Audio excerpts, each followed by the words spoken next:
días. Continuando con el temario de este módulo, el módulo respiratorio, el día de hoy vamos a ver el tema de desvinculación a la ventilación mecánica. Yo soy de César Alcázar, yo soy uno de la terapia. Contenido, pues el contenido que vamos a ver va a ser introducción, vamos a ver algo de antecedentes de la desvinculación de la ventilación mecánica, evaluación previa, inicio de la desvinculación, en qué consiste, cómo se realiza la prueba de ventilación espontánea, la prueba de predicción de un destete adecuado, liberación de la vía aérea y vigilancia. ¿Cuáles van a ser los objetivos de la sesión? Los objetivos van a ser identificar el momento oportuno para la decisión de la desvinculación a la ventilación mecánica y conocer los protocolos de desvinculación a la ventilación mecánica y la vigilancia post-extubación. Aquí hay una frase que allí, mientras hacía esta exposición, que me pareció muy adecuada, dice: los protocolos están escritos con suficiente detalle para que diferentes médicos con diversas experiencias clínicas lleguen a la misma decisión con el mismo escenario clínico. Este es el objetivo final de los protocolos y de las guías. Sin embargo, debemos de analizar adecuadamente en qué consiste, en qué se basan estas guías, ya que recordemos que las guías es un resumen de recomendaciones que se basan en un compendio de resultados de ensayos clínicos, de los cuales estas guías toman estos resultados, lo analizan y emiten recomendaciones con base a estos. Sin embargo, qué tan adecuadas sean estas guías o qué tan fuertes sean estas recomendaciones, se va a basar mucho en las recomendaciones que van a tomar, en los ensayos clínicos en los cuales se basan para emitir estas recomendaciones. No debemos, lo ideal no es solamente memorizarse las guías, sino analizarlas, saber en qué se basaron para poder dar estas recomendaciones. De lo contrario, la respuesta que daremos cuando nos preguntan de por qué hacemos algo sería porque lo dice la guía. Pero a veces esto no siempre es adecuado, sobre todo si nos basamos en guías que a lo mejor no están actualizadas o que no tienen la última evidencia para dar una recomendación adecuada. Sinonimias de desvinculación. Generalmente se le conoce como weaning, es como se menciona en su mayoría, como lo mencionamos aquí en la terapia, pero se puede nombrar de otras formas al retiro de la ventilación mecánica. Puede ser weaning, destete, retiro, desvinculación o liberación, cualquiera de las formas que encontremos en literatura o en nuestras notas y si lo referenciamos así, está bien dicho. Bueno, el weaning o la desvinculación a la ventilación mecánica es el proceso a través del cual ocurre la transferencia gradual del trabajo respiratorio realizado por el ventilador hasta que el paciente asume el control de la respiración espontánea. Tenemos que este proceso a través del cual ocurre esa transferencia de que el esfuerzo ventilatorio o el proceso ventilatorio del respirador a que lo dé el paciente, debe ser una progresión gradual, ya que hay varios factores que van a estar interviniendo para que se pueda lograr este cambio gradual, principalmente lo que es la capacidad respiratoria del paciente y la carga respiratoria del paciente. La carga respiratoria, si nuestro paciente tiene enfermedad pulmonar, si nuestro paciente tiene alguna disfunción cardiovascular o si tiene alguna alteración o disfunción de la pared torácica, esto nos va a aumentar la carga respiratoria al momento de nosotros hacer un traspaso o una transferencia de la ventilación mecánica a la ventilación espontánea, y también la capacidad respiratoria que tiene el mismo paciente para poder tolerar adecuadamente este paso de la ventilación con presión positiva a una ventilación espontánea con presión negativa. Diversas alteraciones pueden alterar este traspaso, alterando la capacidad respiratoria, como por ejemplo debilidad muscular, disminución del rayo respiratorio o disfunción neuromuscular. Otras alteraciones que se deben de tomar en cuenta al momento de poder decidir cuándo un paciente está en las mejores condiciones para pasar de una ventilación mecánica a una ventilación espontánea. Los antecedentes. Bueno, si nosotros vemos, por ejemplo, en el PubMed, y ponemos la palabra Winning, ventilación, podemos encontrar que hay revisiones y ensayos que nos hablan de la desvinculación desde el año de 1975. Entonces, no es un tema pues, tan actual. Sin embargo, la evidencia clínica que se tenía en un inicio, cuando se empezó a hablar de estos protocolos, pues era una evidencia. Empezaba ya a haber protocolos y estudios, y ya se empezaba a hablar del tema, se empezaban a emitir recomendaciones, pero todavía no había una suficiente cantidad pues, de estudios que nos avalaran cómo hacer esto de una manera adecuada. La cantidad de estudios que nos hablaban del winning o de la vinculación pues, fue aumentando progresivamente y tuvo un aumento exponencial a partir de la década de los 90, en 1989. Ya se empezó a estudiar más a fondo este proceso del winning o la teoría de la ventilación mecánica. Este es el primer artículo que nos hablan de recomendaciones acerca de cuándo pasar a un paciente que está en ventilación mecánica con presión positiva a retiro de la misma. Fue una publicación que publicó el doctor Martín Turín en el año de 1990, a partir del cual empieza el aumento exponencial de estudios y que se empiezan a estudiar protocolos de desvinculación. Y pues él en este estudio emitió las siguientes recomendaciones: que se puede lograr retirar la ventilación mecánica en un paciente cuando tiene una PO2 arriba de 60 o con una FIO2 abajo de 35% y un gradiente del valor arterial abajo de 350 con un índice de PAFI de arriba de 200. También da otras recomendaciones de la capacidad vital arriba de 10 mililitros kilogramo, que esto todavía se puede conseguir interesante como recomendación, y una presión inspiratoria máxima igual o abajo de 30. Aquí pues en el tiempo en el que hizo esta recomendación, se calculaba pues por la cooperación del paciente. Actualmente pues ya no, por las modalidades y por ciertos ventiladores es posible hacer esta evaluación sin necesidad de requerir de la cooperación del paciente como era en este tiempo. También una ventilación minuto abajo de 10 litros minuto y pues tolerar adecuadamente con una cooperación máxima del paciente para poder hacer el retiro de esta ventilación. En estas primeras recomendaciones, cuando se utilizaban variables como predictores, no existían protocolos, se describía la pieza T, el SIMB, la ventilación de presión soporte con posibilidades, y se iniciaba apenas la búsqueda de técnicas adecuadas para el retiro de la ventilación mecánica. Este es un estudio, también es un estudio pues, ya viejo de 1994, en el cual se compararon 3 métodos de desvinculación que fueron los primeros que se empezaron a estudiar, que fue la pieza T, la ventilación mecánica en modalidad SIMB y la ventilación mecánica en modalidad presión soporte. Aquí, bueno, se estudiaron 109 pacientes, de los cuales esta cantidad de pacientes se incluyeron en cada uno de los grupos de estudio, y el objetivo de este estudio fue evaluar el fracaso de las extubaciones una vez que se retirara la ventilación mecánica al hacerse el protocolo de desvinculación utilizando estas técnicas.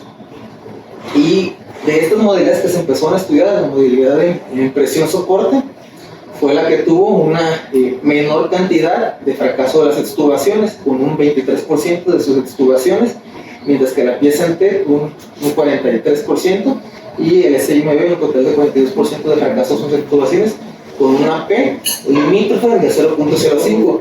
Sin embargo, se hizo posterior un análisis de estos resultados y se excluyeron los pacientes que habían fracasado por causas que no estaban relacionadas con la ventilación mecánica, con otras causas externas. Entonces, con esta se hizo todavía la diferencia más significativa a favor de la presión soporte en comparación con estas otras técnicas que se utilizaban en ese tiempo, con un riesgo con un fracaso de las extubaciones de 8% en los que se desvincularon con presión soporte, de 33% con los que se extubaron con protocolo de pieza en T, y de 39% con los que estuvieron con un protocolo de SIMB, ahora sí con una P más significativa, menor de 0.25%. También se reportó la mortalidad posterior al seguimiento que se dio a estos pacientes que se habían extubado, y pues se evidenció que también los pacientes que se habían desvinculado siguiendo el protocolo de presión soporte habían tenido un porcentaje de mortalidad menor comparado con los que se habían desvinculado siguiendo el protocolo de SIMV o PSMT. Entonces, a partir de este tiempo, de los años 90, las recomendaciones que hicieron en los años 90, en el año 1990, y con este primer estudio que ya comparaba técnicas en el año 1994, pues ya se empieza a orientar un poco acerca de los protocolos de desvinculación. Y este es otro estudio que se hizo un año posterior al presentado, en el año de 1995. Este calculaba cuatro modalidades y 4 protocolos de desvinculación de la ventilación mecánica.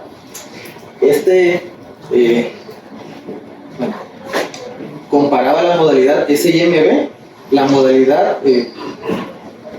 presión soporte y las pruebas de ventilación espontánea. Esta la dividieron en 2 grupos. Un grupo en el que se hacía de manera diaria una prueba de ventilación espontánea, una al día, y otro grupo en el que se hacía una prueba de ventilación espontánea de manera intermitente y se podía realizar varias veces al día. Y pues en esta pues también se evidenció al momento de hacer esta comparación, se evidenció también que la modalidad SIMV era la que salía pues, peor parada comparada con las otras modalidades, con un tiempo de ventilación mecánica mayor, hasta de 5 días en promedio, comparado con los pacientes en los que se siguió un protocolo de vinculación siguiendo los otros protocolos. En este compararon los días de ventilación mecánica, y pues en pacientes que se hicieron un protocolo de presión soporte duraron en promedio 4 días vinculados, y los pacientes que se hicieron un protocolo de desvinculación con pruebas de ventilación espontánea, tanto una vez al día como seriado, la media de ventilación mecánica fue de aproximadamente 3 días. Y al momento de comparar estas dos últimas, la prueba de ventilación espontánea con la modalidad SIMV, se evidenció pues, que ambas eran estadísticamente significativas si se comparaban por separado con la modalidad SIMV, y también la modalidad de presión soporte, si se comparaba de manera separada con el SIMV, también tenía una diferencia estadísticamente significativa comparado con el día que el paciente requirió ventilación mecánica. Entonces se empezaron a formar los primeros protocolos, las primeras recomendaciones posteriores a estos estudios, donde ya no solamente eran recomendaciones emitidas en las cuales no se basaban en algún estudio, simplemente en recomendaciones pues, dadas por expertos, que en este caso son expertos en ventilación mecánica. Ya con base a estos estudios se empezaron a formar las primeras recomendaciones, y ahí que se llegaron a estas recomendaciones. Esto en el año también de 1996, posteriores a los dos estudios en los que les comenté previamente, en la cual evaluaban a pacientes que estaban en condiciones óptimas para el retiro de la sedación, usando las recomendaciones que describía Tobin a principios de los años 90, con PAFI arriba de 200. Aquí ya también se hizo la recomendación de una PIB igual o menor a 5. Ellos daban como recomendación que el paciente no tuviera requerimiento de minas vasopresoras, una hemoglobina arriba de 8, y que no presentara fiebre con una temperatura abajo de 38. Si el paciente cumplía estos criterios, se daba la recomendación de ya hacer una prueba de ventilación espontánea, que las primeras recomendaciones se daban con una pieza en T. Esto pues a fin de llevarlo a una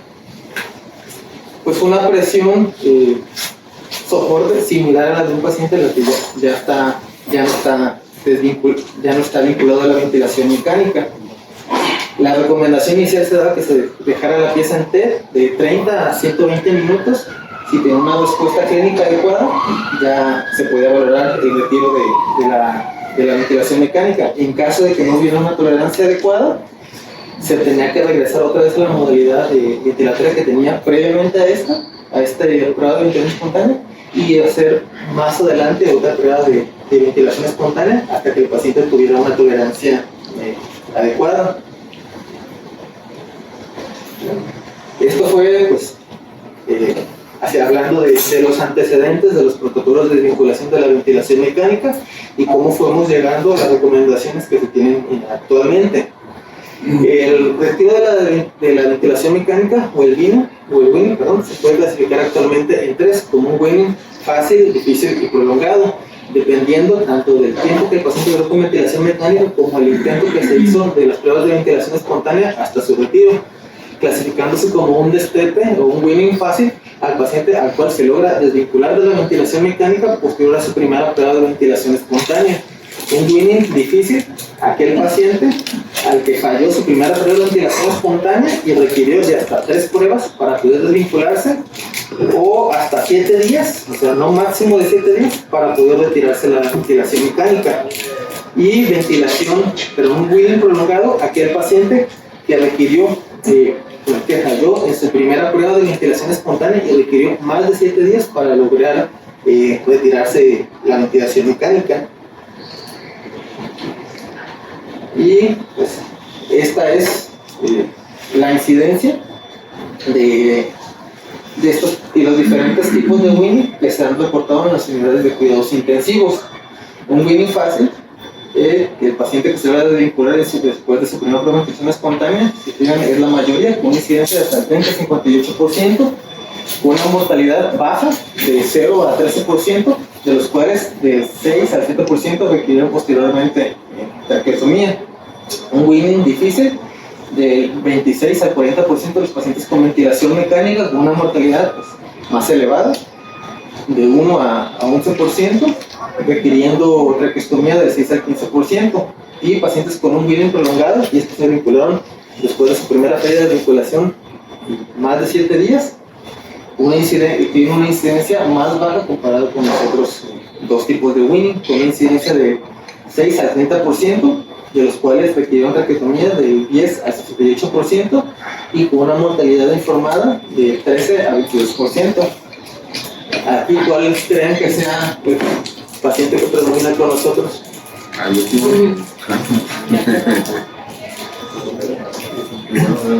El paciente que falló en la primaria y se pudo extubar después de 7 días. Sí, me parece también más. Bueno, más bien no, el difícil. Sí, el difícil. Un poco los que están en prolongado o difícil, ¿no? Sí. Bueno, Pues hay otros factores que hacen que tengan difícil y que haya fallado la primera, ¿no? Aquí, pues, no. Claro. Como por ejemplo, el día de la semana. Un día de la semana. de semana. Sí, pues es El día de semana. Sí, ya todos que se intentan desvincular ese día ya caen acá. Bueno, ya están acá. ¿Y por qué no es que caen allá? Pues porque no No se llevó. se estuvaron, sí, se estuvaron. No se evalúan bien los pacientes. No se evaluó. No se evalúan bien los pacientes.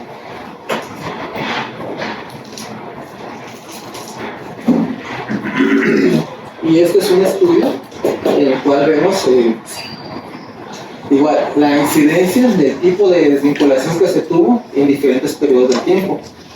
¿Cuál era la incidencia de cada uno de los tipos de winning en el año de 1998, en el año 2004 y en el año 2010? Se fijan, aquí se van invirtiendo la desvinculación simple, que es la que tuvo un éxito en su primera prueba de ventilación espontánea, fue aumentando en el 98 hasta el 29% de las ventilaciones de los pacientes que se desvinculaban. En el año 2010 fue el 62.5%. Fue básicamente lo que se cambió, que de un protocolo prolongado pasó a un protocolo simple. El protocolo de difícil destete sigue siendo más o menos igual, del circa 6%. Y aquí las modalidades que se hicieron para desvinculación en estas desvinculaciones de ventilaciones mecánicas y qué protocolos siguieron. Se fijan, el que se utiliza con más esta es una prueba de ventilación espontánea que se estudiaron posterior a la prueba de ventilación espontánea. Se utilizó la mayoría, y de estos, ¿cuántos utilizaron un protocolo de PSANT, un protocolo de presión soporte con una presión soporte baja, o una modalidad CPAP? De estos, pues el protocolo que más predominaba en este tiempo era la pieza ECT. Todavía en el año 2010, hasta un 38% de los pacientes que se desvinculaban se habían desvinculado con un siguiente protocolo de pieza ECT, en modo que ya empezaba a subir la incidencia de pacientes que se habían desvinculado sin un protocolo de presión soporte o ventilación y movilidad psicótica. Entonces, evaluación previa. ¿Cuándo podemos evaluar si nuestro paciente está en las óptimas condiciones para valorar el retiro de la ventilación mecánica? No retirarse, sino valorar su retiro como tal. Si el paciente tiene una evolución favorable de la causa que lo llevó a la ventilación mecánica, si el paciente sí tiene esto, pues podemos iniciar la valoración para ver si nuestro paciente está en óptimas condiciones para retirar la ventilación mecánica. En caso de que no, pues debe continuar con su ventilación. Si nuestro paciente ya resolvió la causa que lo llevó a la intubación, pues debemos hacer una evaluación integral, ver cómo está el paciente en lo neurológico posterior al retiro de la sedación, si el paciente está alerta, o si está en agitación, o si tiene un estado neurológico inadecuado para la desvinculación de la ventilación mecánica, un Glasgow bajo de 8 puntos, que lo lleve a no tener reflejos de protección de la vía aérea, ver cómo se encuentra nuestro paciente en el hemodinámico, si nuestro paciente tiene una frecuencia cardíaca pues, adecuada, abajo de 140, con una presión arterial sistólica de 90 hasta 80, si nuestro paciente tiene requerimiento de vasopresor. ¿Qué requerimiento de vasopresor es lo que tiene nuestro paciente? Fijan, en las primeras recomendaciones, para que un paciente se valorara que se retirara la desvinculación mecánica, la recomendación era que no tuviera requerimiento de vasopresor. Ya actualmente ya no es así. Todavía el paciente se puede vincular, aunque no tenga requerimiento de vasopresor, siempre y cuando no sea una dosis elevada que nos lleve a una alteración hemodinámica de nuestro paciente, que pues se va a evaluar de manera clínica, no nada más con el nivel de vasopresor que tiene el paciente, no nada más de dosis de infusión.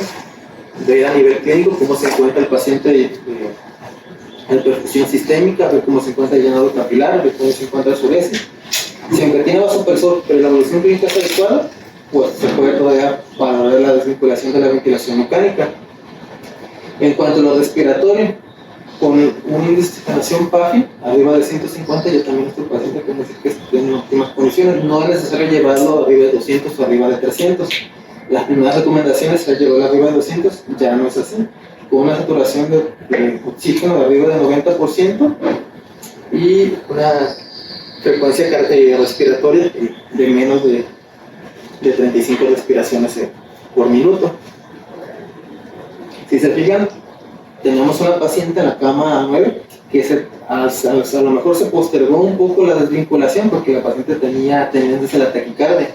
Antes estaba taquicardia casi pues, todo el momento del día, en el turno matutino, vespertino, nocturno. Y de hecho, cuando lo logramos desvincular, todavía la paciente tenía taquicardia, tenía una frecuencia cardíaca que era de 120 a 130, pero no estaba arriba de 140 como si pues, las más recientes recomendaciones para desvincular con un paciente de la ventilación mecánica. Pero esto es para que esté en óptimas condiciones. Ya si iniciamos a nuestro paciente vinculado a ventilación espontánea, esto varía. No nada más es que esté abajo de cierto nivel, es que no se modifique del basal que tenía con la prueba de ventilación espontánea para ver la posibilidad que nuestro paciente la toleró adecuadamente. Esto pues lo voy a comentar más adelante. Y pues además de que el paciente tenga estos parámetros respiratorios adecuados, que nuestro paciente no tenga hipercapnia con un peso abajo de 50 y un pH arriba de 7.3, es decir, que nuestro paciente no tenga ni alcalosis ni acidosis respiratoria. En cuanto a otras cosas que debemos evaluar, si nuestro paciente ya está en condiciones óptimas para valorar el retiro de la ventilación mecánica, pues es ver que no tenga desequilibrios hidroelectrolíticos que nos puedan condicionar a una alteración en nuestro paciente en las primeras horas del retiro de la desvinculación, el retiro de la ventilación mecánica. Ver el estado neurológico de nuestro paciente a nivel de nervio periférico, ver si nuestro paciente no tiene alteración de nervio periférico, pacientes con Guillain-Barré, por ejemplo, pacientes con estenia gravis, que tuvieron alteraciones de músculos, específicamente músculos centrales, músculos respiratorios, que si no tiene pues, una adecuada fuerza muscular en músculos respiratorios, igual se puede dificultar un poco la desvinculación de la ventilación mecánica. Entonces ya vimos que nuestro paciente está pues, en óptimas condiciones.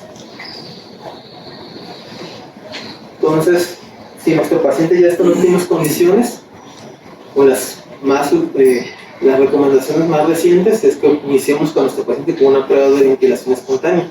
En estas recomendaciones más recientes me refiero a la guía del CHEST, que salió del año 2017, que también más adelante voy a comentar pues, cuáles son las recomendaciones que hizo y pues qué dejó de lado y qué se ha criticado de esta actualización de protocolo de vinculación mecánica del año 2017 de la guía CHEST.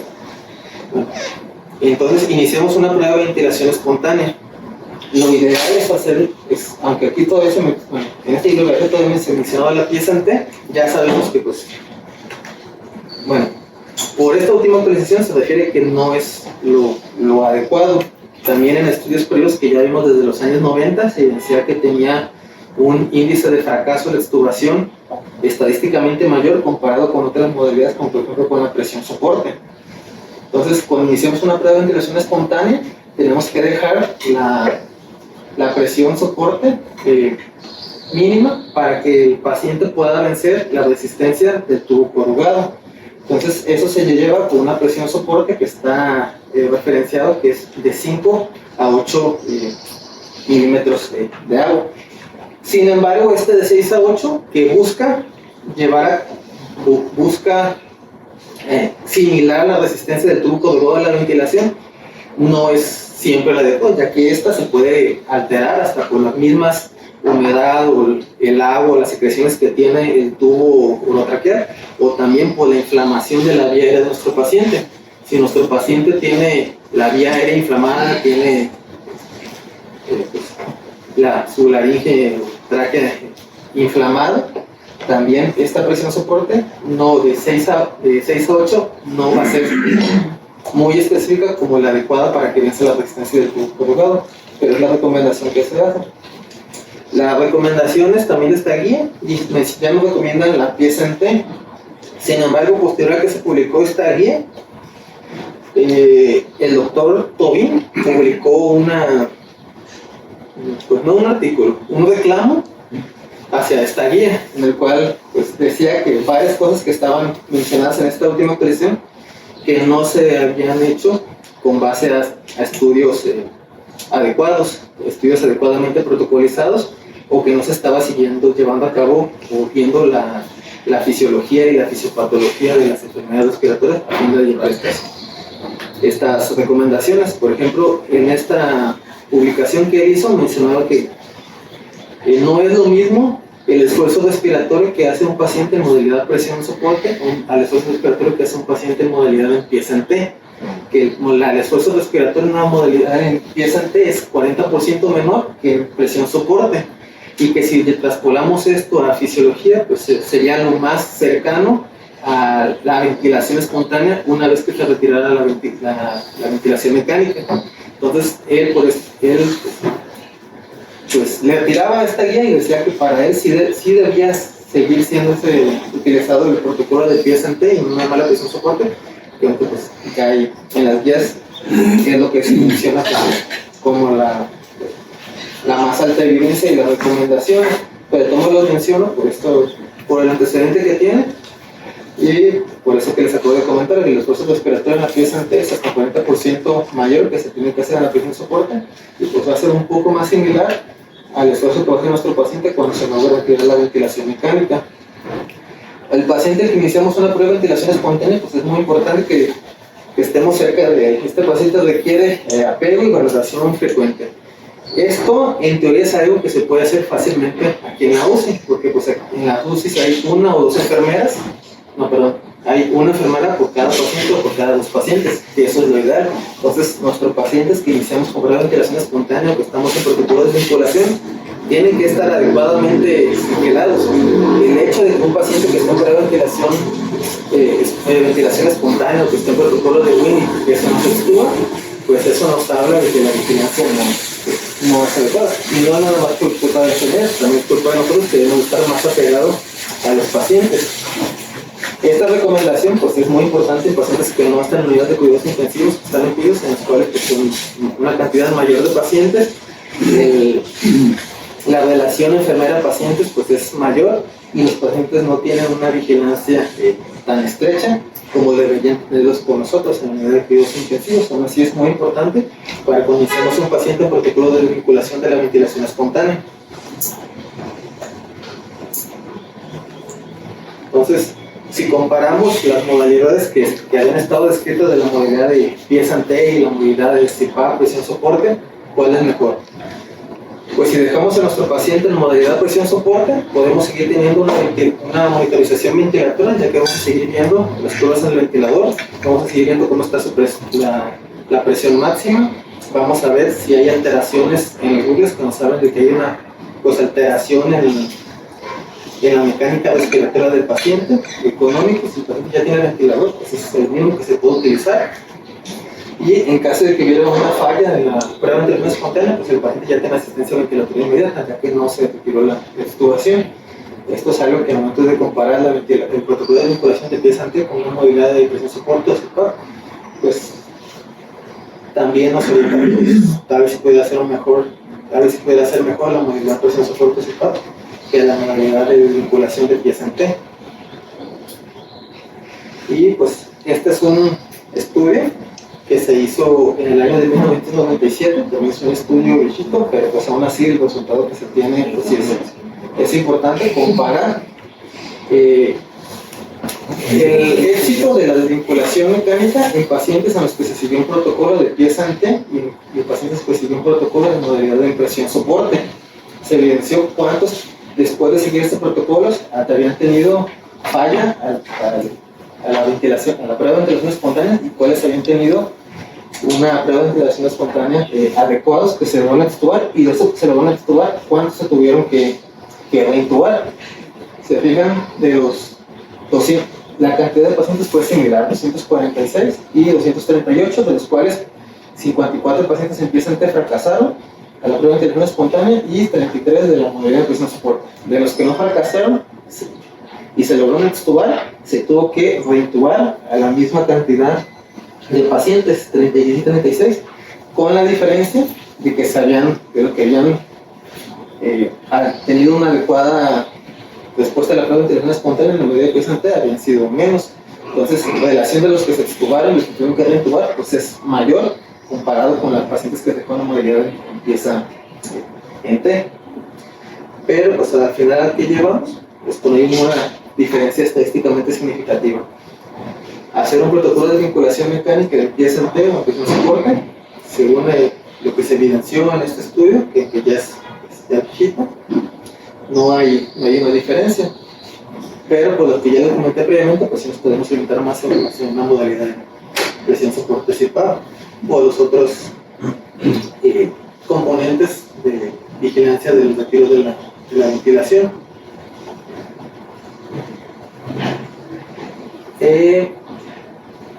Y bueno, esta es otro estudio que la anterior del año 97. Este es más reciente, este es del año 2019, es de hace 3 años.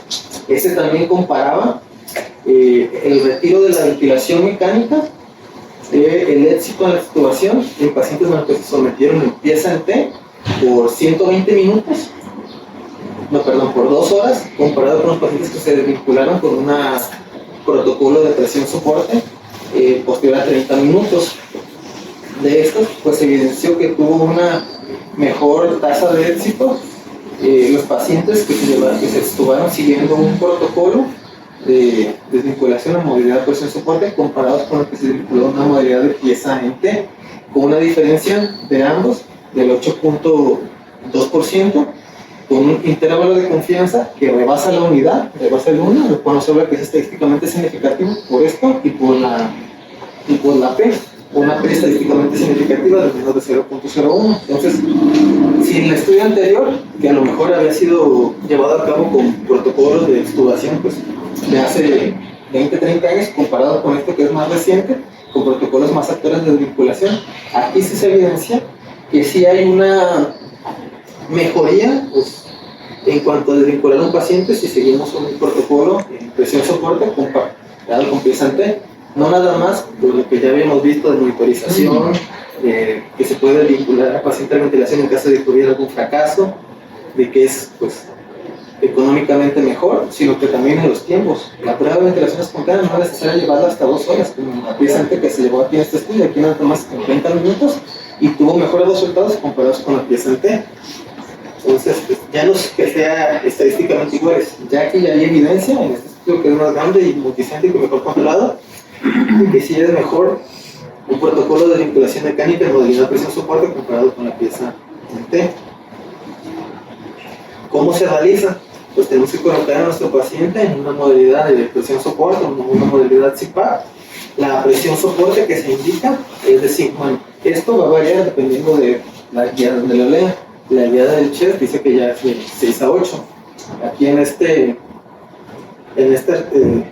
artículo donde se escribió cómo se realizaba, mencionaban de 5 a 8, que igual el objetivo es vencer la resistencia del tubo colocador del ventilador. Aquí mencionan que un PIB de 5. En estudios más recientes, en recomendaciones más recientes, se recomienda que un PIB sea bajo. De hecho, hay estudios que nos recomiendan un PIB de 0 para hacer una prueba de ventilación espontánea. Y se debe evaluar de 30 a 120 minutos. Se debe evaluar que nuestro paciente pues, no tenga alteraciones respiratorias, que la frecuencia respiratoria no suba arriba de 35, que el paciente no nos desature, que no nos baje su saturación, que la frecuencia cardíaca no se nos eleve arriba de 140 o arriba del 20% del basal de frecuencia cardíaca que tiene nuestro paciente antes de iniciar la prueba de ventilación espontánea. Si nuestro paciente tiene una frecuencia cardíaca de 60, se le hace la prueba de ventilación espontánea y nos sube a 100, pues esto ya es más del 20%, que aunque no nos eleva hasta el 140, que también se refiere, es más del 20% y eso puede considerar como que nuestro paciente no tuvo un éxito en la prueba de vinculación espontánea. Se debe evaluar al paciente clínicamente, que no tenga datos de dificultad respiratoria, que no tenga uso de fluidos de la respiración, que no nos haga alteraciones en el PCO2, en la gasometría arterial, y en caso de que nuestro paciente, en esto último ya no es completamente necesario, podemos evaluarlo únicamente con la clínica. Y en esta recomendación inicial que se hizo, sí lo mencionaban así. De hecho, es el mismo doctor, el doctor Corina, que hace estas, colabora para estas recomendaciones. Entonces, si nuestro paciente clínicamente tuvo una respuesta adecuada, podemos retirar la ventilación mecánica. Estas son las alteraciones que les mencioné que se deben de evaluar. Frecuencia respiratoria bajo de 90, saturación arriba de, frecuencia respiratoria bajo de 35, con saturación arriba de 90, una PO2 arriba de 60, frecuencia cardíaca abajo de 140, o que no nos haya aumentado un 20% la frecuencia cardíaca, que la presión arterial sistólica esté entre 180 y 80, y que no nos haya hecho un cambio en la presión sistólica de 20%, puede ser hacia arriba o hacia abajo. Si tiene cualquiera de estos, pues ya consideramos que el paciente tuvo un fallo a la prueba de ventilación espontánea, pues no está en óptimas condiciones para hacer una desvinculación en ese momento. Se debe controlar la ventilación mecánica en la movilidad que tenía.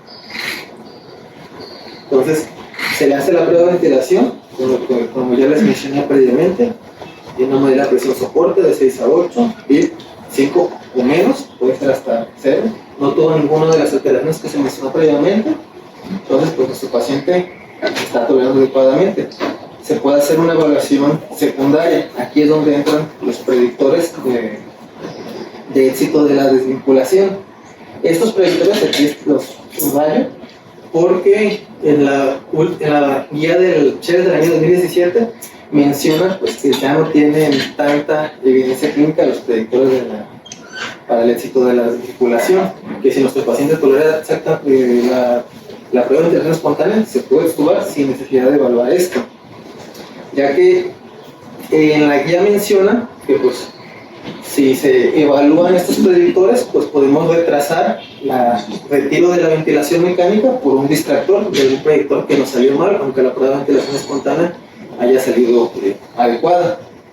Sin embargo, en la publicación que hace el doctor Tonín también critica esto. Refiere que pues un predictor de retiro un predictor de realizar predictores de éxito de la desvinculación que no retrasa lo suficiente una prueba de ventilación espontánea, que no toma más de 10-15 minutos realizarse y que no es como tal. Bueno, él en su publicación refiere que los predictores no son como tal para no extubar a nuestro paciente si tuvo un éxito en la prueba de ventilación espontánea, sino que son para saber cuando nuestro paciente esté en mejores condiciones para hacer a la brevedad una prueba de ventilación espontánea.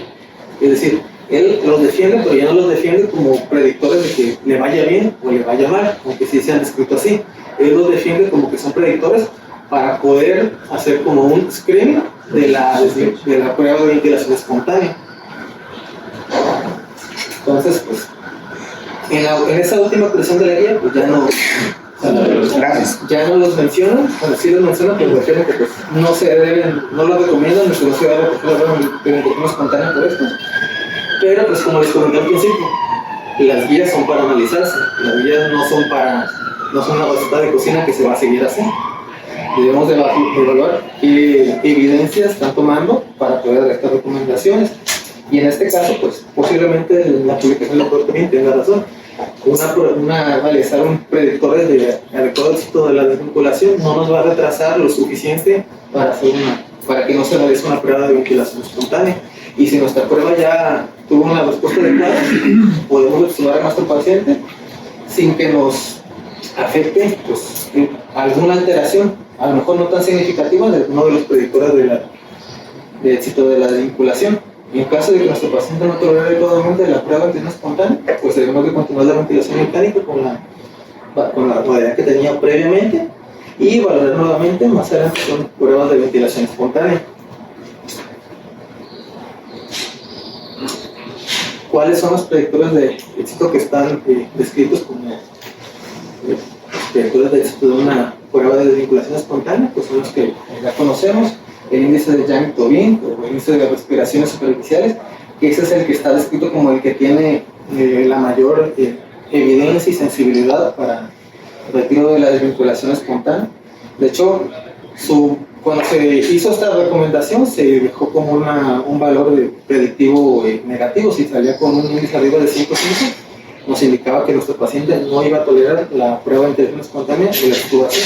Actualmente ya la tomamos como que abajo de 5.5, pues es adecuado, pero hay un nivel que es de 65 a 105, que es como puede que sí le vaya bien, puede que no le vaya bien, y un predictor de éxito es que esté abajo de 65-60 para que sea adecuado.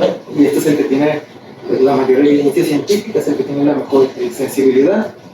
También está las otras pruebas, está NIF, que es la expiración máxima forzada. Cuando se describió originalmente en el año de 1990, pues esta prueba tenía que hacerse con el paciente cooperador despierto para que él hiciera una inspiración máxima y después registrarla en el ventilador. Actualmente ya no es necesario esto, ya que hay ciertos ventiladores que tienen una modalidad en la cual se ocluye la pausa expiratoria. Se hace una pausa expiratoria, se ocluye la inspiración y solamente el paciente aspira. Y al ocluir esta inspiración hace que un reflejo de que el paciente tenga una inspiración forzada, que ya lo va a registrar el ventilador y esto ya no lo puede marcar como pues, un NIF adecuado, pues es un NIF mayor de menos 130. Esto pues ya nos habla de que nuestro paciente tenga un adecuado éxito un adecuado éxito en el predictor de la extubación. También está la prueba de P01, que es la presión inspiratoria máxima a los 100 milisegundos de iniciar la expiración, que nos tiene que dar mayor a menos 2. Esto también se tiene que hacer con un registro en el ventilador. Tiene que ser un ventilador que pueda, pues, que tenga la forma de medirlo. No todos lo tienen, no se puede realizar pues, de otra forma, y no se puede realizar como acá se escribió originalmente con la recuperación del paciente. Pues volumen minuto, que es el que este es el que está descrito desde el año de 1990, un volumen minuto menor de 10, un esfuerzo adecuado de esfuerzo de oxígeno. También está descrita la compliance estática, una compliance estática mayor de 35, pero esto tiene una sensibilidad y una especificidad baja, de menos del 50% de ambas, pero pues, nos puede también ayudar en conjunto. Algo que se refiere es que bueno, sobre todo estas últimas que no tienen tanta evidencia científica como el volumen minuto, como la compliance estática, no nos sirven como un predictor aislado, se tienen que evaluar junto con los demás para ver que nuestro paciente tenga puede tener un adecuado éxito a una prueba de ventilación espontánea. Ya no a una extubación, porque ya vimos previamente, ya estos no se usan para ver si nuestro paciente se puede extubar o no, se usan para ver si nuestro paciente se puede hacer una prueba de ventilación espontánea. Si la prueba de ventilación espontánea la hacemos sin hacer esto y es adecuada, no es necesario retrasarnos o irnos hacia atrás para hacer estos predictores. Si es adecuada, la podemos extubar. Ya que está en la defensa que hizo el doctor Tomín de los predictores, que mencionó que no son predictores de extubación, son predictores para realizar la prueba de ventilación espontánea, que esto lo debemos de realizar actualmente. El índice de respiraciones superficiales, pues ya todos lo conocemos, que se calcula como un cociente de la frecuencia respiratoria sobre el volumen dinámico, que nos habla de una sugestiva exitosa cuando es abajo de 110, pero como la mencioné original, la descripción original es que arriba de esta cantidad de fracaso, de 65 a 110 es, ya veremos, y abajo de 65 nos habla de que puede tener éxito. Hay una mayor probabilidad de éxito con valores abajo de 80, pero lo ideal es bajo de 65. Otros predictores de éxitos pues es evaluar la permeabilidad de la vía aérea. Esta se hace con la prueba de NIF, que fue la que ya les mencioné, con el test de fuga y con evaluando las secreciones de nuestro paciente, ya que si algunas de estas están alteradas, nos pueden predecir de que nuestro paciente tenga una inadecuada permeabilidad de la vía aérea al momento de realizar la desvinculación de la ventilación mecánica, y esto nos puede hacer que nuestro paciente llegue a un fracaso, a lo mejor ya no tanto por el proceso respiratorio, sino por un proceso obstructivo a nivel de la vía aérea superior, por las mismas secreciones, que aquí pues, ya hemos visto que las secreciones sí nos han complicado a pacientes que extubamos, nos han llevado a hacer hasta telestasias completas. El mes pasado creo que tuvimos 2 así, que pues fue secundario a esto, al nivel y la cantidad de secreciones de nuestro paciente. Las secreciones se pueden evaluar de diferentes formas. En este artículo de aquí abajo mencionan que una secreción es mayor a 3 mililitros hora nos aumenta hasta 3 veces el riesgo de fracaso tras la desvinculación de la ventilación mecánica. Y también propone esta escala, que es la escala de puntuación de secreciones, en la cual divide la cantidad de secreciones en 4 niveles. No describe como tal o no correlaciona con el éxito de la extubación, pero sí menciona que un nivel 4, es decir, secreciones abundantes que necesitan aspiración constante, nos puede traducir a un riesgo de fracaso a la extubación de nuestro paciente por mal manejo de secreciones. En un nivel 4, esto ha sido recomendado en caso de que no se cuantifique. Si se logra cuantificar las secreciones más de 3 mililitros hora, tenemos el riesgo de fracaso a la extubación. Entonces, también se debe valorar esto en nuestros pacientes. Si nuestro paciente lo está aspirando constantemente, a lo mejor nos podemos esperar un poco para hacer la prueba de... Bueno, no tanto la prueba de ventilación espontánea, la desvinculación, la extubación, ya que por el mal manejo de secreciones nuestro paciente pues, puede fracasar y nos puede llegar a hacer hasta telectasias. El test de fuga, pues también ya lo hemos hecho varias ocasiones. Consiste en evaluar el volumen esperado antes y después de descifrar el neumotaponamiento. Tenemos que medir el volumen tidal expirado de 4 a 6 ocasiones y sacar la media de este. Y se debe de comparar con el volumen tidal esperado que se tenía previo a que se desinflara el neumotaponamiento.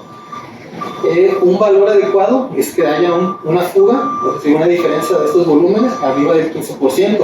Esto nos habla de que nuestra desvinculación puede tener éxito y un riesgo bajo de edema laríngeo o de estridor laríngeo que nos puede complicar la desvinculación de la ventilación mecánica.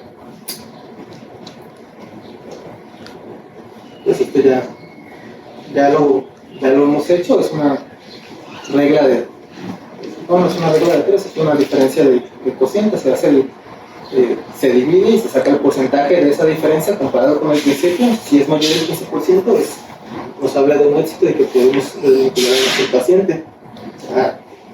¿A qué paciente le debemos hacer el test de fuga? Pues no se tiene que realizar a todos los pacientes de manera general, se tiene que realizar a los pacientes que tienen mayor riesgo de que nos hagan estridor laríngeo o edema laríngeo. ¿Cuáles son estos pacientes? Los pacientes que duran con ventilación mecánica más de 6 días, los pacientes que tuvieron una intubación traumática, pacientes con un tubo endotraqueal muy grande para el paciente, y pacientes mayores de 65 años también están referidos, pacientes de 65 años, no, eso es para otro más adelante, y mujeres. Nos menciona como que el sexo femenino es un factor de riesgo para que se desarrolle estridor laríngeo, y que en estos casos se debe realizar un test de fuga antes de extubar a nuestro paciente. Intubación traumática, tubo endotraqueal mayor al que corresponde al paciente, más de 6 días intubado, y sexo femenino. A todos hay que hacerle test de fuga antes de retirar la ventilación mecánica, antes de extubar a nuestros pacientes. Si nuestro paciente sale con una fuga mayor del 15%, ¿qué se hace? Pues las recomendaciones desde hace ya varios años, y también que está referenciado en la guía del 2017, es que se debe tratar con esteroides. La recomendación inicial que se hizo en la guía 3, la antepasada, se basó en un estudio en el cual se le administró a pacientes con test de fuga menor del 15% metilprednisolona, 4 dosis de 20 miligramos que se iniciaron 12 horas previos al retiro de la desvinculación. Sin embargo, en la actualización más reciente, del 2017, ya no mencionan que sea necesariamente esta dosis, solamente refieren que se debe administrar el esteroide al menos 4 horas antes de la desvinculación. No mencionan la cantidad como tal, solamente refieren esto. Pero como la recomendación original se hizo basándose en este estudio, lo podemos seguir utilizando así. 4 dosis de 20 miligramos durante las 12 horas previas a que se planeara la extubación de nuestro paciente. Después de que hacemos esto, ¿debemos de hacer otro test de fuga? Pues, según las recomendaciones de la guía, no pasas a extubar directamente, pero una de las críticas también, ¿no? ¿Qué haces si no resuelves ese edema, ¿no? ¿Cómo lo vale? Exacto. Pero pues, como comentaste al principio, las últimas recomendaciones han sido esas, que aunque sí se ha criticado, y como mencioné, todos los días se deben analizar dependiendo de los estudios en los que se basen, pues la recomendación sigue siendo que después de que se realiza la administración de esteroides a un paciente que tiene riesgo de estridor o de edema laríngeo, que se administran esteroides, no se debe realizar otro test de fuga. Si ya se aplicó el esteroide, ya se puede desvincular de la ventilación mecánica posterior a cumplir el tiempo. La prueba inspiratoria negativa, la presión inspiratoria máxima, pues fue la que también ya se lo mencioné, nos proporciona un valor global de la fuerza de la musculatura respiratoria y de la capacidad que tiene nuestro paciente para toser y expectorar. Y pues como es una inspiración que es negativa, lo ideal es que mientras más negativo sea, tiene los mejores resultados. Una prueba con valores inferiores a menos 30 centímetros de agua, o menos 30, menos 35, menos 40, nos habla de un mayor éxito de liberación de la ventilación mecánica. Y por el contrario, valores mayores a 30, específicamente valores superiores a menos 20, por ejemplo, menos 20, menos 15, 10, menos 10, está relacionado con fallo en la liberación de la ventilación mecánica. Y pues este es un resumen de las recomendaciones que hace la guía que les estaba mencionando a lo largo de la exposición de la guía CHES del año 2017. Si se fijan, el nivel de evidencia que tiene para estas recomendaciones no es el más alto en todos. Hay recomendaciones que tienen con evidencia baja o moderada. Todas las de aquí, las primeras recomendaciones que hacen, las hacen con una evidencia de baja a moderada.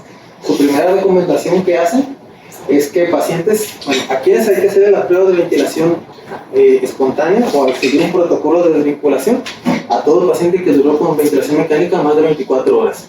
Es decir, todas estas recomendaciones no se engloban en un paciente quirúrgico, que el servicio de anestesiología intubó en quirófano, ya tienen sus predictores, ellos no entran en estos protocolos de estudio de la ventilación mecánica, solamente los que tienen más de 24 horas.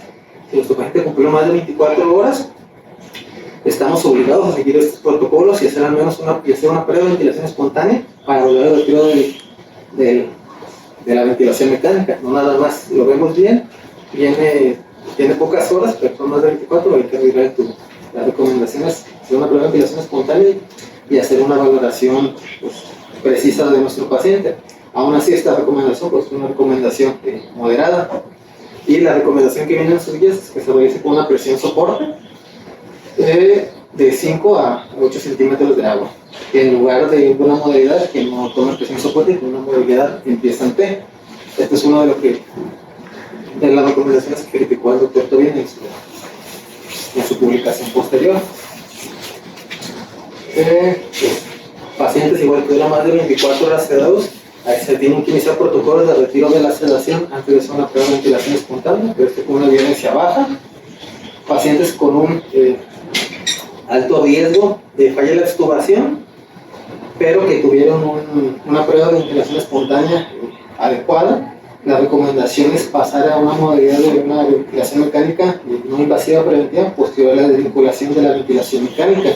Y esta ventilación mecánica no invasiva debe durar al menos 24 horas, si al menos un día después de que se extubó.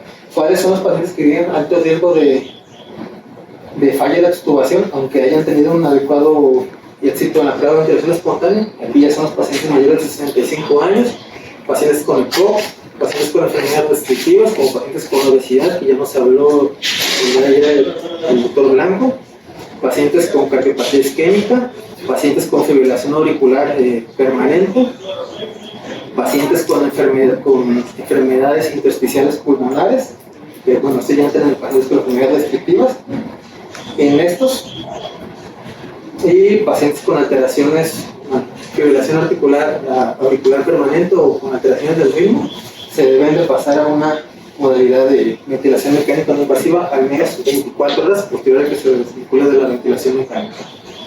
Aquí pues entran pacientes arriba de 65 años, entonces los pacientes que tenemos arriba de 65 años, lo ideal es que después de que se actúen estén al menos 24 horas con CPAP antes de dejarlo pues con otro sistema de administración de oxígeno.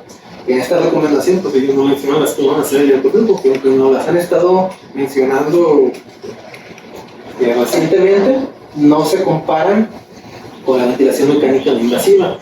Cuando vinieron a dar la exposición nos comentaron que nos daban un PIB que podía ir de 3 hasta 6, pero en las revisiones que yo había hecho la realidad es que dicen que el PIB máximo que te puedo ofrecer a la máximo flujo es de 3, que cada 10 litros hora te da un PIB aproximado de 0.5, entonces al máximo que le puedes aumentar es 60, el máximo que te puedes dar es 3.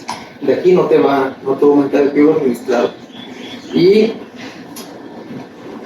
pues también es cierto, se necesita que nuestro paciente esté tolerando adecuadamente la zona de alto flujo y tenga la cavidad oral cerrada. Si abre la boca, esta presión se disipa, entonces no es adecuada. Entonces, en las recomendaciones para la desvinculación de la ventilación mecánica no están mencionadas hasta el momento las relaciones de alto flujo. Entonces, pues, lo ideal es que pasemos a una ventilación mecánica no invasiva para prevenir el riesgo de fracaso de la extubación. Otra de las recomendaciones es que pacientes que duran intubados más de 24 horas hacer un sistema de rehabilitación protocolizado dirigido a la mobilización temprana, y esto con el fin de pues, que haya un menor riesgo de deterioro de la fuerza muscular del paciente que nos pueda condicionar una falla en la desvinculación de la ventilación mecánica.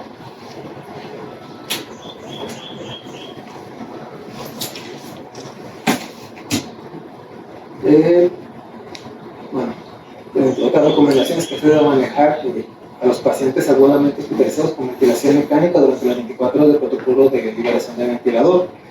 Esto es que pues, seguir continuando con el abordaje y el manejo que nuestro paciente que lo llevó a la ventilación mecánica o a la patología que le llevó a que nosotros lo estemos tratando al mismo tiempo que estemos manejando la prueba de ventilación espontánea por el protocolo de rescate de la ventilación. Se sugiere hacer un test de fuga en adultos porque, que tengan alto riesgo de falla en la extubación, alto riesgo de estirador laríngeo, de laríngeo, que ya se comenté cuáles son los factores que se deben de tomar en cuenta para hacer el test de fuga, que no se utiliza a todos los pacientes en general.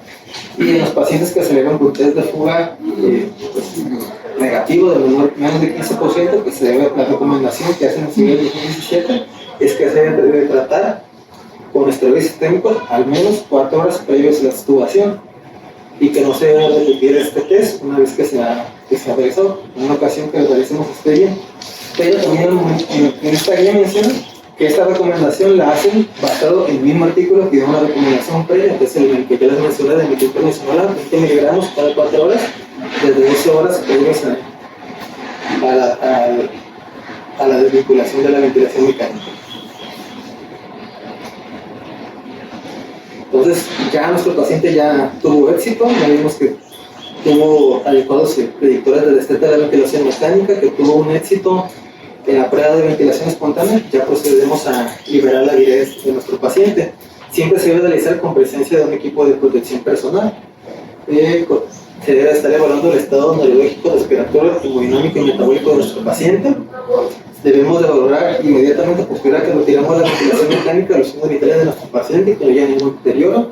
Se deben de valorar los gases arteriales y valorar el uso de ventilación mecánica no invasiva. De entrada, en su paciente tiene factores de riesgo, que ya lo mencioné previamente, ya debemos tener ahí listo la mascarilla para la ventilación no invasiva en el momento de extubar a estos pacientes. Y este es un estudio que salió en el año 2016 que nos compara el protocolo de desvinculación de la ventilación mecánica en modalidades inteligentes, específicamente la ventilación, la modalidad inteligente. Esta es Smart Card, es del Trager, y esta es del Hamilton, es ventilación asistida, no creo que es ese, pero son las modalidades inteligentes del ventilador que, de acuerdo al esfuerzo respiratorio del paciente, se van ajustando sus parámetros, pues para que nuestro paciente esté con el mejor confort posible y dentro de metas de protección pulmonar. En este estudio pues se evaluaron 4 protocolos que nos compararon la modalidad ventilatoria inteligente con la modalidad convencional para un riesgo, y el punto final que se evaluó en estos estudios fue el éxito o el fracaso de la extubación, teniendo en cuenta estas dos modalidades diferentes. En todas fueron estadísticamente significativas si utilizamos una modalidad inteligente que si utilizamos una modalidad convencional, excepto en pacientes pediátricos, que pues nosotros no vemos aquí. Todos los demás, el primero solamente en pacientes con EPOC, estos dos en pacientes en terapias mixtas, se evidenció que había mejores resultados si hacíamos nuestro protocolo de desvinculación de la ventilación mecánica con ventiladores en modalidad inteligente que en modalidades convencionales. Sin embargo, ¿qué mencionan ellos?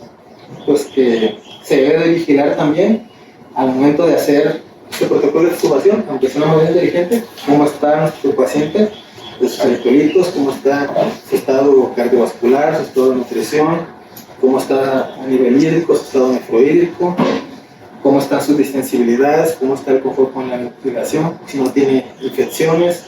Básicamente es continuar evaluando a nuestro paciente. Solamente pues, nos quita un poco de estar evaluando el ventilador, pero sí el paciente requiere igual vigilancia estrecha. Todo paciente que está en protocolo de vinculación de la ventilación mecánica debe tener una vigilancia estrecha, y no nada más del patrón ventilatorio o de la modalidad ventilatoria, sino también de una valoración integral a fin de que nuestro paciente esté en las mejores condiciones para lograr retirar la ventilación mecánica invasiva.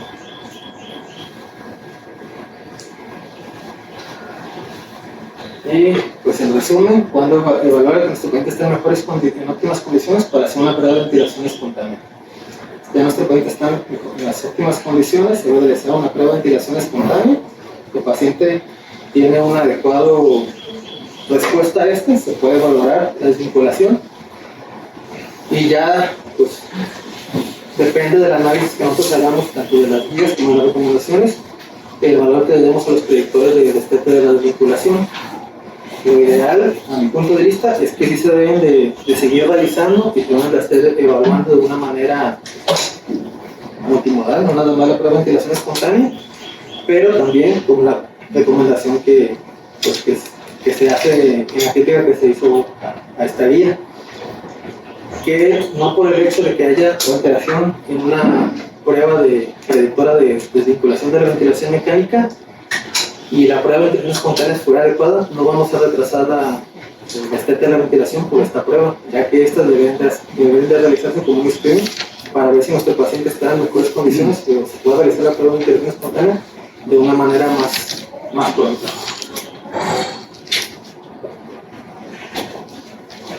Y pues la vigilancia y conciliación de la extubación, 24-48 horas, 48 horas en las más recientes recomendaciones, debemos hacer una evaluación integral, estado hemodinâmico, respiratorio hemodinámico, metabólico y también microbiótico de nuestro paciente. Y pues sería todo, no sé si tengan aportaciones.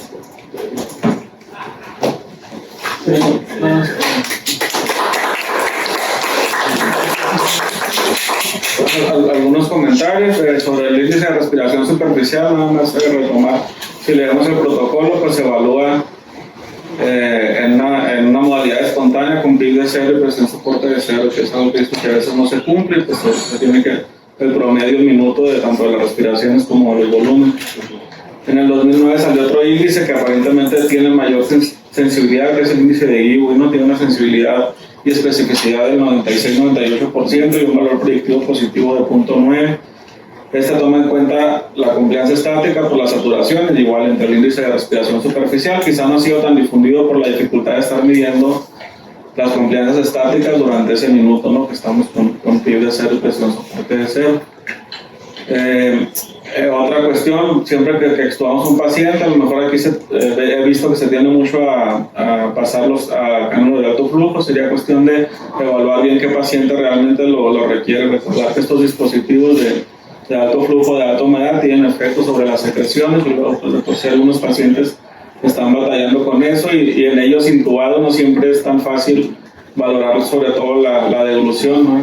Una cosa es que espectó y saque las flemas, pero si las deja y no las puede diluir, que pues fue lo que le pasó a la de la 14, y tener mucho cuidado con otros aspectos, casi lo último que mencionabas, ¿no? A veces, bueno, sobre todo cuando falla una extubación, tratar de identificar cuál fue la causa, y a veces es triste que pues todo iba bien y a lo mejor un delirio, un síndrome anémico por una anemia que no corregimos, algún electrolito que íbamos arrastrando bajo, pues nos vayan a desencadenar que el paciente pues fracase y otra vez empezarnos a intubar y que se broncoaspire, otra vez se dar al paciente.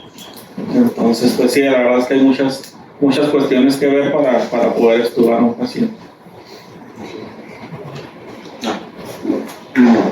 Maldito, me ganaste lo del no, pues sí, como dice Blanco, pues ese índice que comenta él que no es tan usado, pero me llamó la atención pues de lo que leí, que de los índices compuestos, por ejemplo, pues básicamente tratan de buscar, ¿no?, una manera de juntar parámetros que ya se sabe que tienen una buena pues es una buena variable para ver el éxito de la extubación o la falla, ¿no? Como la frecuencia entre volumen tidal, compliance estática, que se ha visto que arriba de 20 pues es un buen predictor del tiempo que se va a tardar el paciente en destetarse, y pues son parte de lo que los componen. Sin embargo, por ejemplo, pues sí, ha seguido avanzando esto, y me llamó la atención un artículo de la revista Nature que mencionaba que querían hacer algo.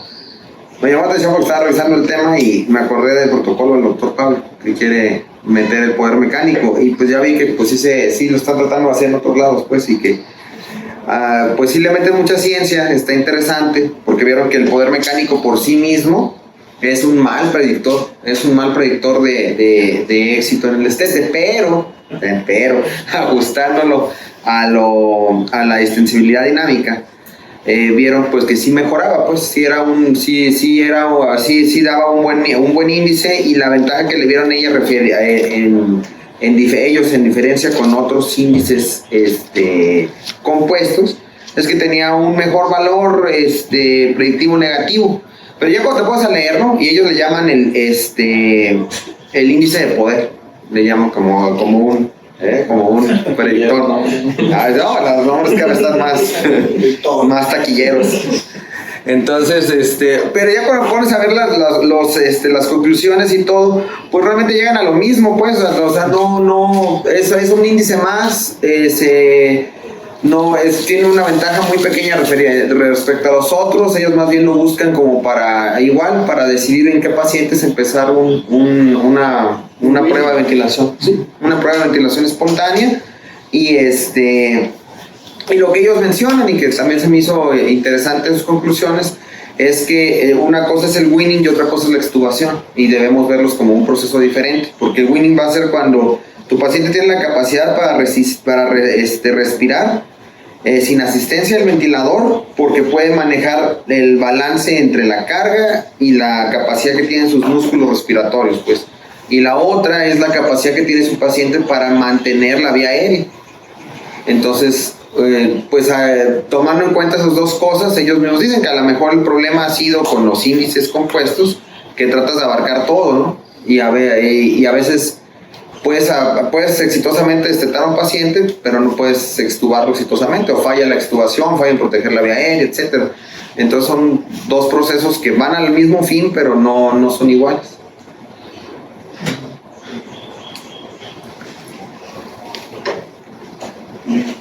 Luego ya hay otras pruebas más actuales, ¿no? También esas son como que las clásicas, pero también ya lo podemos realizar por ultrasonografía, como lo del grosor diafragmático mayor a 2 milímetros, la prueba de excursión diafragmática que sea mayor a 10 milímetros, la fracción de acortamiento diafragmático que sea mayor al 21%. Tienen buena sensibilidad y especificidad mayor al 80%. Y como tú dices, no nada más tomar una prueba, pues, o sea, todo se valora en conjunto, y pues obviamente si la mayoría de pruebas y resultados clínicos pues son favorables, pues bueno, pues le damos, ¿no? Y a pesar de eso, pues bueno, no significa que al paciente le vaya bien. A pesar de que te pases todas las pruebas y que clínicamente pues daba todo como para que al paciente le fuera bien, pues bueno, a veces pues llegan a fracasar, ¿no? No, incluso ahorita que comentas lo del eco, una residente hizo un protocolo de la extubación guiada con el eco, sobre todo por el edema de la laringe, que lo puedes evaluar también y puedes saber si el paciente tiene o no tiene edema laringe, pues, para tratar de extubarlo con confianza. A fin de cuentas todo, o sea, toda la revisión que hiciste, se implica que, o sea, tú dices, este paciente, o sea, la causa de la intubación se resolvió, y tienes que valorar si está en un proceso para retirarlo de la asistencia, que es que evalúas todas las variables, lo que comentaba Blanco, ¿no? Para no repetir. Entonces, si en teoría tú tienes todas esas variables estables, entre comillas, pues dices, este paciente está apto para una prueba de ventilación espontánea. Y sí, generalmente pues hacemos se debe de hacer el ejercicio de valorar la carga de secreciones, el estado neurológico del paciente y todo lo demás. Anteriormente, cuando los ventiladores que teníamos no tenían todas las funciones que tienen los ventiladores actuales, pues la manera de extubarlos era pie en T, y ahí te dabas cuenta que realmente el paciente toleraba o no toleraba ese esfuerzo ventilatorio, porque es que la pie en T, como si lo hicieras con el ventilador con PIC de 0, presión soporte de 0, donde el paciente hace su propio esfuerzo para respirar, ¿sí? Entonces, lo simulas como un snorkel, ¿no? Cuando has ido a la playa y snorkea, generalmente el snorkel que mide 40 centímetros, 60 centímetros en tubo. Y a veces el paciente, las piezas en T, pues es un tubo como con 50, 60 centímetros, ¿no? Un metro, por la toma de oxígeno. Entonces, cuando tú ves un paciente que respira así, pues es un paciente que no va a fallar. ¿Por qué? Porque estás poniendo a prueba su capacidad vital, el flujo, su presión inspiratoria máxima de manera indirecta, porque antes no lo medías, ahora ya lo mides, ahora ya le mides el NIF, la presión de función, la capacidad inspiratoria máxima, o sea, cosas que antes no podías medir, y los pacientes se extubaban, ¿sí? Entonces, a lo que voy es que en algún tiempo cuando hicimos las pruebas de ventilación espontánea empieza a entrar bien criticado y dice, no, ¿por qué lo haces así? Eso ya no se debe de hacer. Por eso está el ventilador, le pones presión soporte, le pones PIB y todo, ¿sí? Entonces de repente pues tú ves la diferencia y dices, si ese paciente tenía todo para monitorizarlo y le estuvas y fallas, ¿qué pasó? Fue mal evaluado, el otro médico no tenía toda la razón absoluta y todo. Entonces dices, bueno, pues ¿qué hay que hacer? Empezar a ir bajando todos los parámetros en el ventilador y ver realmente que el paciente pasa. Entonces, a ti ya te pasó, ¿no? Pues es una paciente de difícil extubación, extubaciones fallidas, mala valoración, incluso te dije, hazle un eco para ver cómo se mueve ese diafragma, porque pensábamos que tenía parálisis del diafragma, estaba débil la paciente, lo que tú quieres. El problema es que todas las extubaciones que se hizo, ninguna fue en el momento adecuado. Y la última sí, ¿no? Entonces, por eso te digo, no tienes que verlo, porque nos pasa, y es habitual. Entonces, esto es prueba y error, prueba y error, prueba y error. Y a fin de cuentas te vas dando cuenta de algunos detalles que te faltan. Y eso adquieres experiencia para saber qué pacientes vas a poder extubar. O sea, tú has visto que hay pacientes que los extuban con un blanco muy limítrofe, ¿no? 8, 10, el fin de semana, ¿no? Y pues toleran, y dices, este paciente no tolera y tolera. Y hay otros que dices que en teoría sí, y va. Y también tienes que identificar el paciente de difícil extubación. O sea, tú lo comentaste. Paciente que tiene más de 7 días, tiene una patología pulmonar complicada, de focoso, de bronquítico, neumópata, pues en términos generales.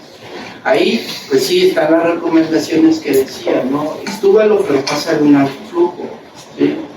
A lo mejor dice, sí, va a tener más secreciones el paciente, bla, bla, bla, pero va a mejorar el movimiento ciliar. Y eso es algo que la ventilación espontánea no tiene, y con el alto flujo sí. Y lo comentaron, sí, cierto reclutamiento y cierto PIB, ¿no? Para evitar pues las atelectasis. Ese es el otro problema. Entonces, a fin de cuentas, no hay un índice que te diga esto 100% seguro y te va a decir, si tú haces esto no te vas a equivocar, ¿no? Porque tienes otra variable que no cuenta, el cómo se va a comportar el paciente. Esa es otra variable que no puedes encontrar. Tú puedes decir, tiene buena fuerza, todo, y lo estubas, y a las 2 horas fracasa, o a las 48 horas fracasa. Ya nos pasó, ¿no? Tuvieron una paciente igual. No cuentas que tienen disfunción de la glotis, ¿no? ¿Por qué? Porque pues, tuvo 7 días intubado, entonces ya se le olvidó cómo deglutir y cómo alcanzar. Ahora, lo del esteroide 2 horas antes de la extubación, pues la verdad es que no es así, ¿no? O sea, tú le puedes poner 2 horas antes al paciente y con 7 días de haber estado intubado y 2 horas antes del esteroide, no se va a quitar el tiempo. No, de hecho, la dicen 4 horas antes, pero que se basan en la misma recomendación que es lo que utilizaban en la guía previa, que en la guía previa mencionan que es metil 20 miligramos cada 4 horas, que inició 12 horas antes. Sí, de 12 a 24 horas, porque darle tiempo que te desinfla. Sí. Es otra de las fallas de esta guía. Igual aquí. No, Igual aquí es, pues eso es como tener un balance. Al principio, pues así, ¿no? Que partieron desde, bueno, ya vamos a ver cómo lo desvinculamos, lo liberamos y cuál es la mejor forma para hacerlo. Y pronto se dieron cuenta de que es como encontrar un balance en el momento de identificar que el paciente ya está listo para la prueba. O sea, tu índice de sospecha de esto, yo sospecho que el paciente ya va, o sea, tiene el paciente que inició y puede haber resuelto obviamente la causa, pues. Sobre todo porque se dieron cuenta que por cada día de retraso de la extubación pues aumentaba la mortalidad. A lo mismo que cualquier otro paciente que extubaba cuando no estaba listo todavía para eso, también aumentaba la mortalidad por la reintubación. Que a pesar de que casi el 69%, 69.9% se cuadraba al grupo 1 de lo que es la extubación simple, la primera prueba, cuando se requerían reintubar, ese 13% extra que quedaba ahí volando, la mortalidad ascendía hasta el 42% en ese pequeño grupo. Entonces, como que trataron de ponerse en un punto medio, ¿no? Decir, aquí la clave está de identificar a aquellos pacientes que están en el mero punto para iniciar el proceso de desvinculación y liberar la vinculación. Ni antes, ni después, ni antes de que esté listo, ni tampoco tardíamente.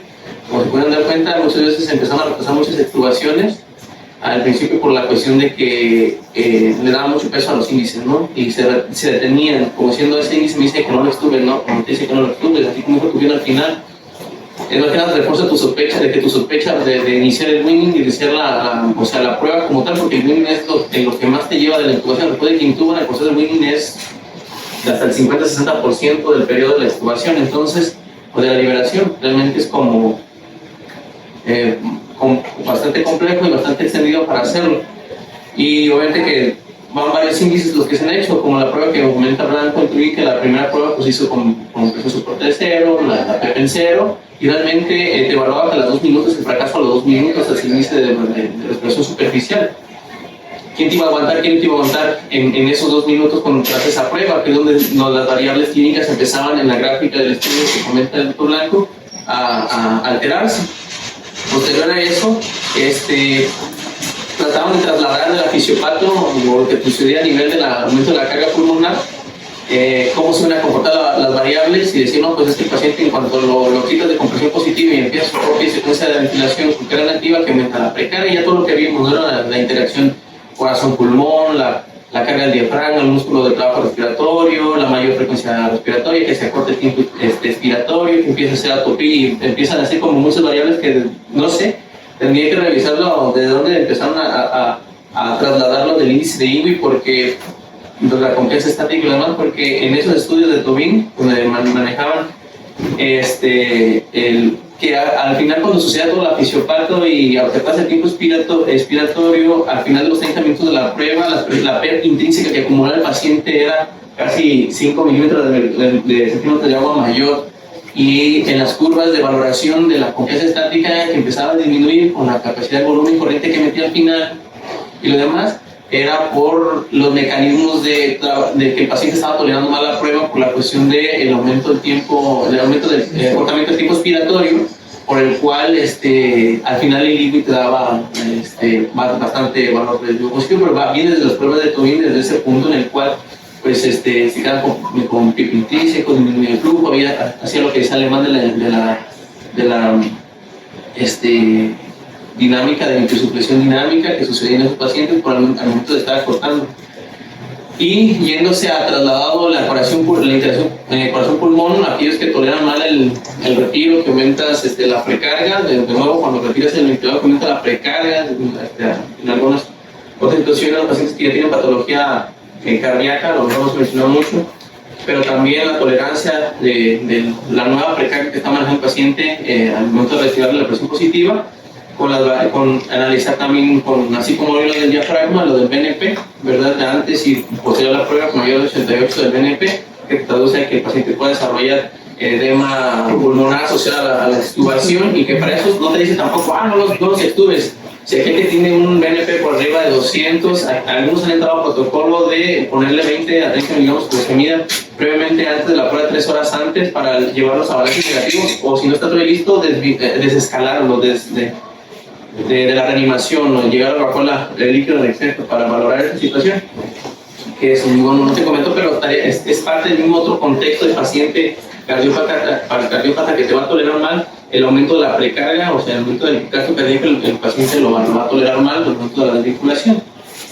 También se den cuenta que, por ejemplo, como comentaba el doctor Hernández en pláticas previas, donde la debilidad asociada a la UCI, que se esperaba más allá de los 7 días como probablemente la definición, ¿verdad? Y que el índice de sospecha para eso es un MRC por abajo de 48 de manera global valorada en las extremidades, en la fuerza. Se dieron cuenta que la debilidad del diafragma, no como vinculado a la polineopatía del paciente en estado crítico, sino como una entidad separada de todo esto, la debilidad de la UCI era menor al 50% cuando la debilidad del diafragma era mayor al 80%, o sea, realmente y selectivamente había mayor debilidad del diafragma que debilidad asociada a la UCI como tal. Entonces, y que todo tenía que ver con el manejo ventilatorio previamente dado, ¿no? La debilidad asociada a la sobreasistencia y lo demás, que sí se da a nivel, de ahí donde viene el doctor Ramos, donde lo que era la infusión diafragmática, lo que estaba comentando el doctor Omar, de hacer valoraciones con ultrasonido para valorar la infusión y el engrosamiento diafragmático. Incluso hay protocolos donde para valorar el tamaño del tubo hacen valoración con medición del tubo para saber cuál es el tubo mejor adaptable al paciente, que quizá una referencia por tamaño y peso, hombre, mujer, mayor de 7, y a veces lo que tengamos aquí, ¿no? Porque vemos a veces nomás por 7,5 y a veces o por 8. También sería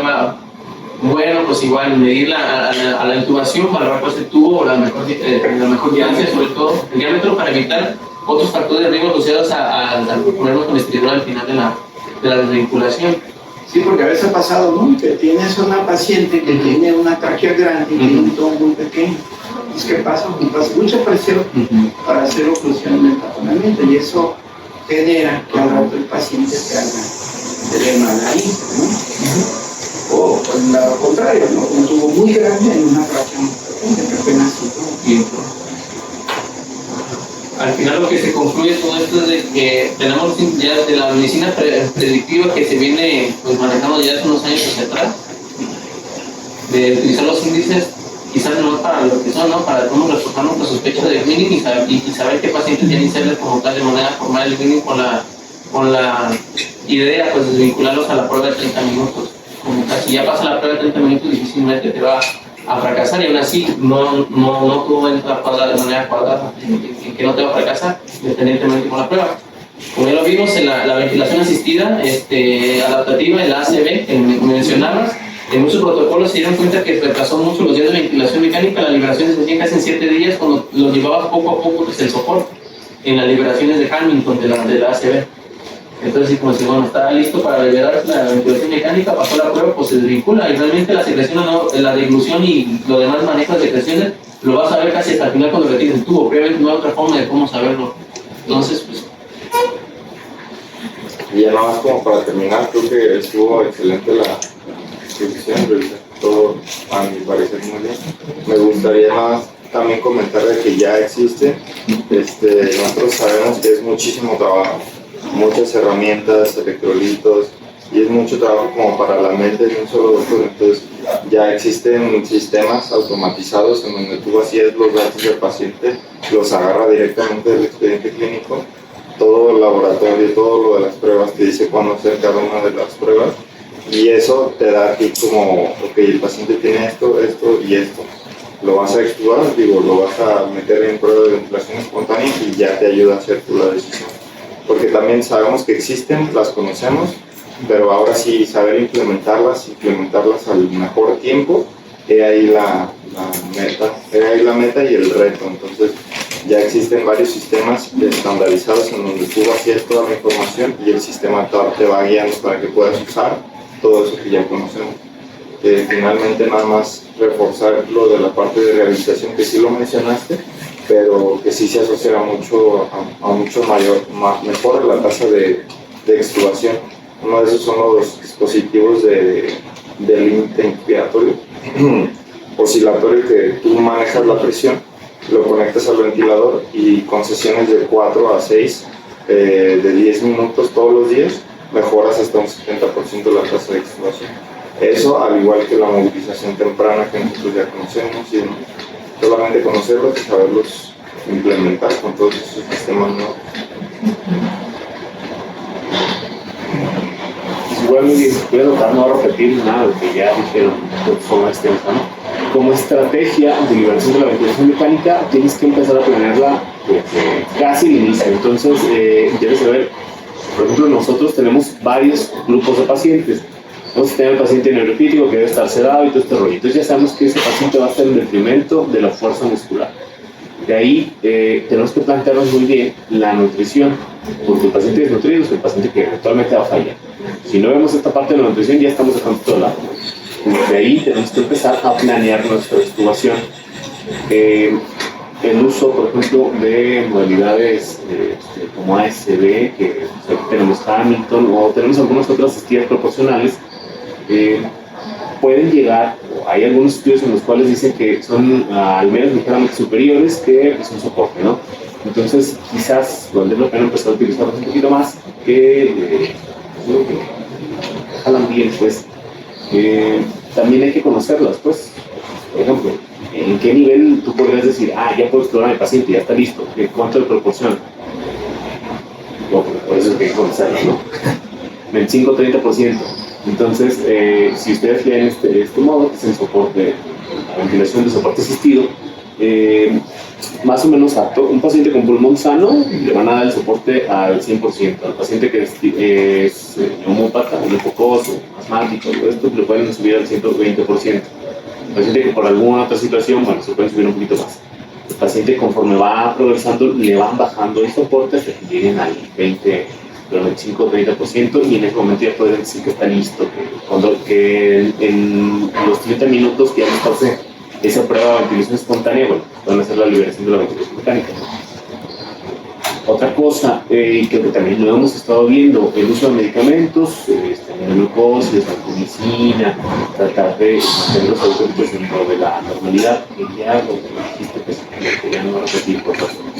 El uso del trigger, cuando nosotros comenzamos un poquito, podemos hacer que el paciente empiece a hacer más esfuerzo, y esto limita la atrofia temprana. Entonces, de esta forma también podemos poner al paciente de forma progresiva a que aumente el grosor del letrado externo, expulsión del letrado, ¿no? Y eventualmente, en ese momento, eventualmente. Es otra de las maneras que tenemos para tratar de hacer algo de rehabilitación, sobre todo cuando no tenemos un personal específico para estar haciendo rehabilitación pulmonar.